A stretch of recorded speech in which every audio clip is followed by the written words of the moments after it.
संगमनेरकडे बघताना मला नेहमी एक गोष्ट जाणवते. हे शहर आकड्यांनी नाहीच मोजता येत. इथल्या गल्लीबोळात एक वेगळीच धडपड आहे. शेवग्याच्या झाडासारखी जिद्दी आणि दुधासारखी शुद्ध. इथे सकाळ लवकर होते, मेहनत आधी सुरू होते आणि राजकारण तर इथल्या धुळीमध्ये मिसळलेलं आहे. चहाच्या टपरीवर बसलेल्या दोन मित्रांपासून ते संध्याकाळी घरट्याकडे परतणाऱ्या कामगारांपर्यंत सगळ्यांच्याच बोलण्यात एकच चर्चा, यावेळी कोण येणार? आणि त्याहून मोठा प्रश्न म्हणजे यावेळी खरंच बदल होणार का? संगमनेर तसं लहान आहे, पण इथले प्रश्न मोठे आहेत. शहर फक्त अंदाजे 16.3 चौरस किलोमीटर, लोकसंख्या साधारणतः 93,000. पण या छोट्याशा भूगोलामागे राजकारणाची खूप मोठी भूगणितं दडलेली आहेत. उद्या संगमनेरकर मतदानाला जाणार आहेत, म्हणून आज आपण फक्त विश्लेषण नाही करणार आहे, आपण शहराचं नाडीतलं स्पंदन ऐकणार आहोत. कोणत्या मुद्द्यांनी लोकांचं मन हलवलं, कुठल्या कामांनी लोक खुश झाले आणि कोणत्या कमतरतांनी त्यांना प्रश्न विचारायला भाग पाडलं, हेच आपण आजच्या या व्हिडिओच्या माध्यमातून पाहणार आहोत. नमस्कार, मी अश्विनी पुरी आणि तुम्ही पाहताय द अश्विनी स्पीक, विचार पेरणारा आवाज. आता आपण संगमनेर 2025 निवडणुकीचं खऱ्या अर्थानं विश्लेषण सुरू करूया, अगदी तटस्थपणे, शांतपणे आणि थेट. गेल्या काही दिवसांपासून मी संगमनेर फिरत होते. गल्ल्यांमध्ये, बाजारात, चौकात, कुठे कुठे नाही गेले. लोकांशी बोलले, ऐकलं आणि एक गोष्ट जाणवली, या निवडणुकीत हवा एकाच दिशेने नाहीये, अगदी मिसळ पावसारखी मिसळलेली. काही मंडळी म्हणताय खताळांची लाट आहे, काही ठामपणे म्हणताय तांबेंचं काम आहे तर तांबेच येणार. पण त्या दोघांपेक्षा वेगळा एक मोठा गट आहे, ज्यांचं म्हणणं अगदी साधं की चेहरा कोणताही असो, शहराला खरंच फायदा कोण करणार ते बघून आम्ही मत देणार. आता दोन्ही बाजूंना त्यांच्या आपापल्या ताकदी आहेत. एकीकडे डॉक्टर मैथिली तांबे, घरादाराची मजबूत राजकीय पार्श्वभूमी, 15 वर्ष नगराध्यक्ष म्हणून राहिलेल्या त्यांच्या सासूबाई दुर्गाताई तांबेंचा त्यांना अनुभव, स्वतःचं शिक्षण, संगमनेर 2.0 असा मोठा ठोस जाहीरनामा आणि त्यासोबत सत्यजित तांबे आणि बाळासाहेब थोरात यांचा थेट सपोर्ट. त्यामुळे लोकांचं बोलणं आहे, दोन्ही लोकांचं आहे की अनुभव आहे, काम माहिती आहे, तिथपासून ते चलो बदल हवापर्यंत. तर दुसऱ्या बाजूला सुवर्णा खताळ, शिक्षक असल्यामुळे लोकांशी थेट संपर्क, माहितीची अधिकृत उमेदवारी, अमोल खताळ यांचा प्रचारात मोठा पाठिंबा आणि बदल हा त्यांच्या मुख्य साऊंड ट्रॅक. या बाजूची जनता पण दोन भागात आहे की नवीन लोक येवोत, इथपासून ते आमदाराची भाऊजाई म्हणून मत देणार नाही इथपर्यंत.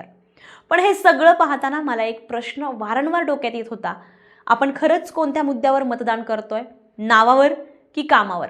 कारण शहराची खरी परिस्थिती काहीतरी वेगळंच सांगते.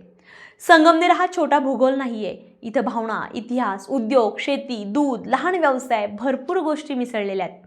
प्रशासनाचं अंतर अजूनही लोकांना त्रास देत आहे, कारण जिल्ह्याचं काम उरकायला लोकांना इकडून तिकडे म्हणजे तब्बल 1.5 ते पावणे 2 तास अंतर पार करत संगमनेर ते अहिल्यानगर असं फिरावं लागतं. त्यामुळे संगमनेर जिल्हा झालाच पाहिजे हा जुना मुद्दा अजूनही तसाच हवेत आहे. इथले रस्ते, हो, काही ठिकाणी खराब आहेत, पण शहरात रस्त्यांची अवस्था ही मोठी समस्या राहिली नाहीये आता. मात्र शहर वाढतंय आणि त्यानुसार नियोजन व्हायला हवं, हे लोक असं येथील लोक सांगताना दिसत आहेत. इथे पाणी हा मुद्दा मात्र कायम आहे आणि तो देखील दर निवडणुकीला. पण जनता आता हा मुद्दा ऐकून थकलेली आहे, कारण प्रत्यक्ष अंमलबजावणी कधी हा खरा प्रश्न आहे. सगळ्यात जास्त ज्या गोष्टी मला जाणवल्या त्या म्हणजे रोजगार आणि महिला सुरक्षेबद्दलचा प्रश्न. संगमनेर अर्थचक्र चांगलं आहे, शेती, दूध, उद्योग, मार्केट, पण तरुणांची मागणी मात्र वेगळी आहे, कारण त्यांना स्टेबल काहीतरी हवं आहे आणि महिलांना सुरक्षित शहर. दोन्ही बाजू या मुद्द्यांवर बोलतात, पण जनता फक्त एकच विचारते की इथे जमिनीवर काय होणार, प्रत्यक्षात अंमलबजावणी कधी करणार. पण या सगळ्यामध्ये मला एक गोष्ट खटकते, ते म्हणजे प्रलोभनं. प्रत्येक निवडणुकीला आपल्याला हे चित्र दिसतंच, फोन, पैशांची ऑफर, काहीतरी देतो घेतो अशी बोलणी. पण हा काळ आहे सुजाण नागरिकांचा. शहर बदलायचं असेल तर लालचाला बळी पडणं बंद केलं पाहिजे. 2 दिवसांचा फायदा घेऊन 5 वर्षांचा तोटा करूनच आपल्याला शेवटी वैताग येतो आणि हे मतदात्यांनाच थांबवावं लागेल.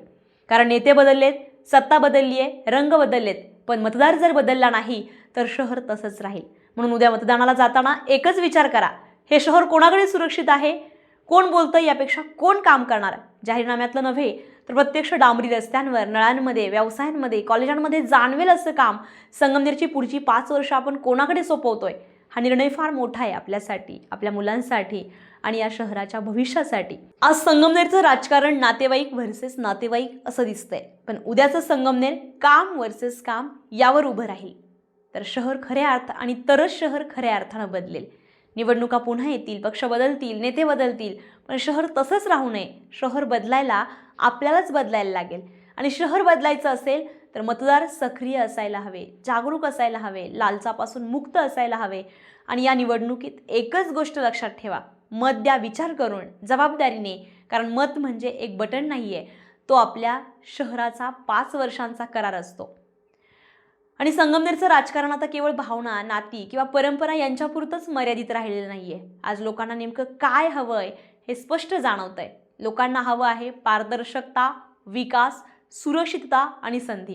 कोणत्या रस्त्यांची कामं झाली, कोणती अडचण अजूनही कायम आहे, कुठल्या योजनेत सामान्य माणसाला थेट फायदा झाला आणि कोणत्या निर्णयांनी लोकांना पुन्हा विचार करायला लावलं. ही सगळी उत्तरं प्रत्येक मतदाराच्या मनामध्ये आधीच आहे. फक्त उद्या मतदान केंद्रात ते मन प्रामाणिकपणे ऐकायला हवं. कारण शेवटी निवडणूक म्हणजे 2 उमेदवारांचा संघर्ष नाही, ही 2 दिशांचा संघर्ष असतो. एक दिशा आपल्याला तिथंच ठेवते आणि दुसरी दिशा आपल्याला पुढे घेऊन जाते. त्यामुळे मतदारांच्या मनात आज एक विचारी शांतता आहे आणि त्या शांततेचं शहराचं भविष्य दडलेलं आहे. त्यामुळे उद्या मतदान केंद्रामध्ये पाऊल टाकताना फक्त नावावर लक्ष देऊ नका, काम पहा, परिणाम पहा, भवितव्याचा विचार करा. आणि म्हणून सर्वांनी उद्या बाहेर पडा, मतदान करा आणि निर्णय असा घ्या जो तुमच्याही हिताचा असेल, तुमच्या कुटुंबाच्या सुरक्षिततेचा असेल आणि या शहराच्या भविष्याचा असेल. कारण चांगलं संगमनेर आपल्याला हवं आहे आणि ते घडवण्यासाठी सुरुवात तुमच्या एका मतापासून होते. त्यामुळे मतदान करा विचारपूर्वक, मतदान करा जबाबदारीने आणि आपलं संगमनेर पुढे घेऊन जा, सुरक्षित, समृद्ध आणि प्रगत. बदल फक्त एका मतातून सुरू होतो आणि तो मतदार तुम्ही आहात, हे मात्र विसरू नका. तर आजच्या विश्लेषणासाठी मी इथेच थांबतेय. मी अश्विनी पुरी आपली रजा घेतेय. तुर्तास धन्यवाद. असेच नवनवीन व्हिडिओ पाहण्यासाठी द अश्विनी स्पीक या चॅनलला लाईक करा, शेअर करा, सबस्क्राईब करायला विसरू नका.